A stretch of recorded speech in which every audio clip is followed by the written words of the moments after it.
Hello, and welcome back to our Christmas special here on the Bold Existence YouTube channel, where we are reading through the book of Luke throughout the month of December, one chapter for every day. Today, we are jumping in to read chapter 22. Let's go. Now the feast of unleavened bread, which is called the Passover, was approaching, and the chief priests and the scribes were seeking how they might put him to death, for they were afraid of the people. And Satan entered into Judas, who was called Iscariot, belonging to the number of the 12. And he went away and discussed with the chief priests and the officers how he might betray him to them. And they were glad and agreed to give him money. And he consented and began seeking a good opportunity to betray him apart from the multitude. Then came the first day of unleavened bread, on which the Passover lamb had to be sacrificed. And he sent Peter and John, saying, "Go and prepare the Passover for us, that we may eat it." And they said to him, "Where do you want us to prepare it?" And he said to them, "Behold, when you have entered the city, a man will meet you, carrying a pitcher of water. Follow him into the house that he enters. And you shall say to the owner of the house, 'The teacher says to you, where is the guest room in which I may eat the Passover with my disciples?' And he will show you a large furnished upper room. Prepare it there." And they departed and found everything just as he told them, and they prepared the Passover. And when the hour had come, he reclined at the table, and the apostles with him. And he said to them, "I have earnestly desired to eat this Passover with you before I suffer. For I say to you, I shall never again eat it until it is fulfilled in the kingdom of God." And when he had taken a cup and given thanks, he said, "Take this and share it among yourselves. For I say to you, I will not drink of the fruit of the vine from now on until the kingdom of God comes." And when he had taken some bread and given thanks, he broke it and gave it to them, saying, "This is my body which is given for you. Do in remembrance of me." And in the same way he took the cup after they had eaten, saying, "This cup which is poured out for you is the new covenant in my blood.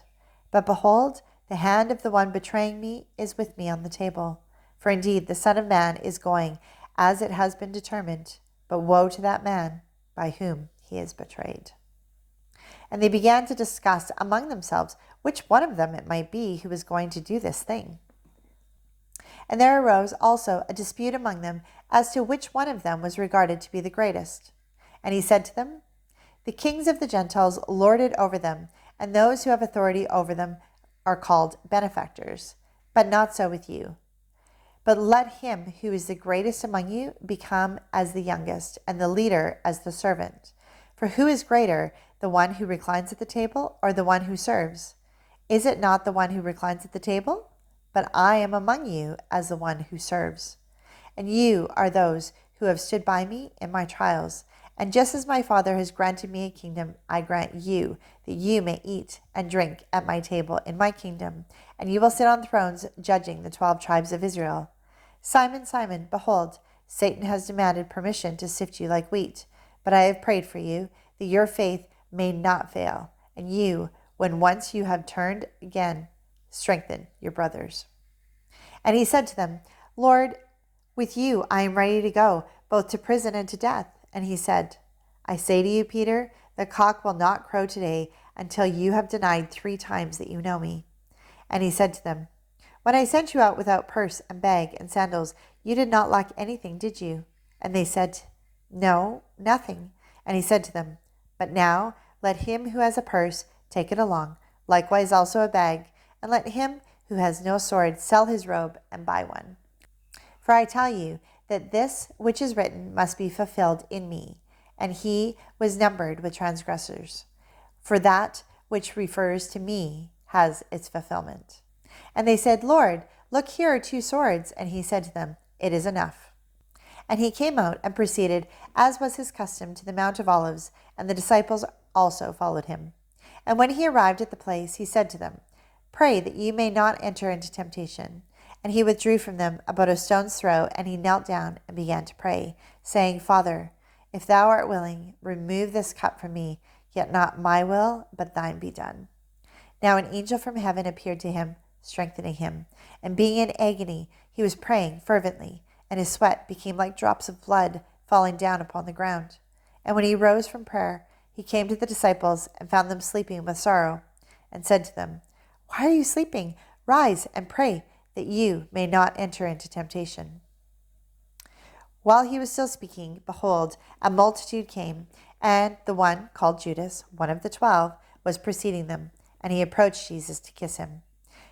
But Jesus said to him, "Judas, are you betraying the Son of Man with a kiss?" And when those who were around him saw what was going to happen, they said, "Lord, shall we strike with the sword?" And a certain one of them struck the slave of the high priest and cut off his right ear. But Jesus answered and said, "Stop, no more of this." And he touched his ear and healed him. And Jesus said to the chief priests and officers of the temple and elders who had come against him, "Have you come out with swords and clubs as against a robber? While I was with you daily in the temple, you did not lay hands on me, but this hour and the power of darkness are yours." And having arrested him, they led him away and brought him to the house of the high priest, but Peter was following at a distance. And after they kindled a fire in the middle of the courtyard and had sat down together, Peter was sitting among them.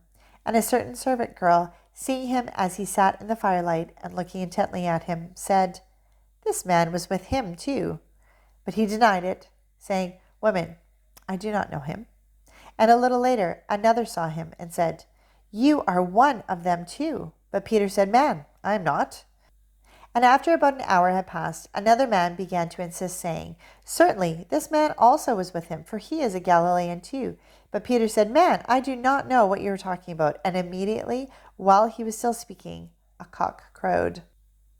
And the Lord turned and looked at Peter, and Peter remembered the word of the Lord, how he had told him, "Before a cock crows today, you will deny me 3 times." And he went out and wept bitterly.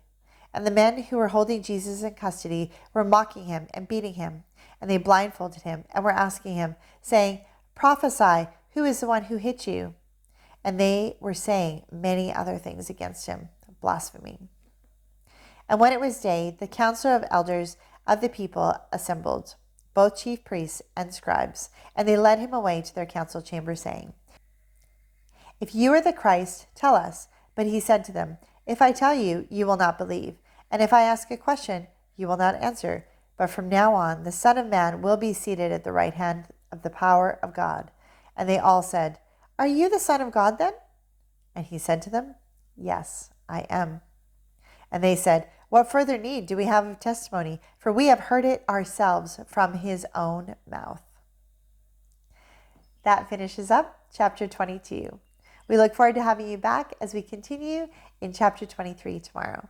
Until then, be blessed.